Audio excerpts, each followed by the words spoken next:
అందరికీ నమస్కారం. తెలుగు రాష్ట్ర ప్రజలందరికీ ప్రతి ఒక్కరికి కూడా ఉగాది శుభాకాంక్షలు తెలియజేస్తూ ఈరోజు నూతన సంవత్సరం ప్రారంభమైంది కాబట్టి ఏదో ఒక మంచి విషయం చెప్తాను. ప్రతి ఒక్కరు కూడా ఈ రోజుల్లో చెడిపోవడం కారణం ఏంటంటే చెడు మాటలు. మీరు మీ దగ్గరకు వచ్చి ఎవరైతే చెడు మాటలు తప్పుడు మాటలు వాళ్ళు మిమ్మల్ని ఇలా అన్నారు ఇలా అన్న చాడీ మాట ఎవరైతే మీకు చెప్తారో వాళ్ళ మాటలు ఎప్పటికీ వినకండి. ఎప్పుడైతే నీ ముందర వచ్చి ఎవరైతే చెప్తారో ఫైట్ చేస్తే వాళ్ళతో మీరు ఫైట్ చేయండి, కానీ పక్కన వాళ్ళు వచ్చి వాళ్ళు ఇలా అన్నారు అని చెప్పిగా మీరు విన్నట్లయితే మీరు ఒక మంచి సంబంధం ఉన్న వ్యక్తుల దూరం అవుతారు. ఇప్పుడు బంధువులు కావచ్చు, స్నేహితులు కావచ్చు, ఒక మంచి రిలేషన్షిప్ కోల్పోతారు. ఈరోజు ప్రపంచం అంతా కూడా చెడు మాటలను నమ్మి యుద్ధాలు జరుగుతున్నాయి.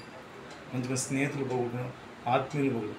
దయచేసి ఈ సంవత్సరం నుంచిన చెడు మాటలు వినకుండా ప్రతి ఒక్కరు నూతన సంవత్సరంతో కుటుంబంతో అందరూ సుఖ సంతోషాలు గడపాలని కోరుకుంటూ ఇటు మీ డాక్టర్ గౌరీ.